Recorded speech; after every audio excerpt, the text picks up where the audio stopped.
Melinda and HarperAudio Australia present this unabridged recording of Boy on Fire, The Young Nick Cave, written by Mark Mordue and read by James O'Connell.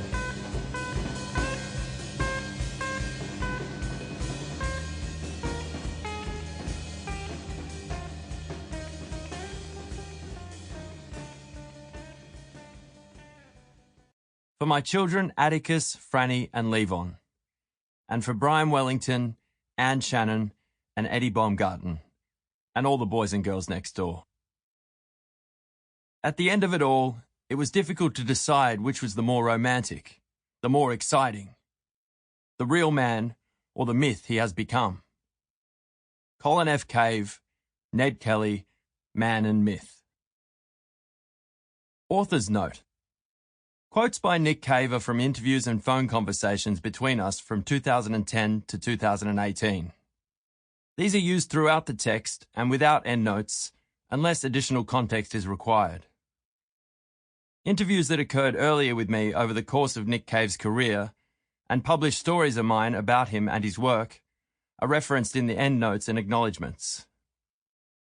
Interviews I carried out with Nick Cave's family, friends and peers, along with material drawn from books, essays, articles and reviews, and Nick Cave's own journals, notebooks, and letters archived at the Arts Centre Melbourne, are referenced in endnotes. In areas where published material and my own interviews overlap, I have chosen the more articulate version, and delineated between a published quote and an elaboration based on my own conversations. This was made easier by well-worn anecdotes, even the verbatim retelling of certain events. I have tried to be wary of entrenched perceptions and their opposite, the elision or rewriting of history, in content or emotion, to fit with a new point of view. Certain truths, even facts, remain in the province of the group more than the individual. History is still alive to those who lived it. En pour tous, tous pour un. One for all, and all for one.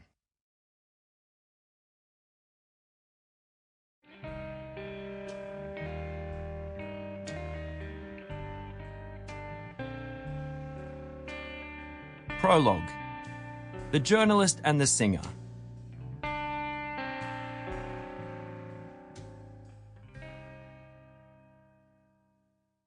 The first time I ever spoke to Nick Cave was in a phone interview to promote his second solo album, The Firstborn is Dead, 1985. An ominous blues-affected work that sanctified the birth of Elvis Presley and thereby rock and roll itself in quasi-religious, apocalyptic terms. Our conversation around the recording was as dry as Spinifex, so slow and spacious it sometimes ceased to exist. As if Cave could not be less interested in what I was asking or saying and never would be. Given his notorious hatred of journalists back then, this made for an uphill experience. I put the phone down with sweating palms and a sinking feeling in my heart. What a failure. Dealing with Cave again, let alone meeting him in person, was not something I looked forward to.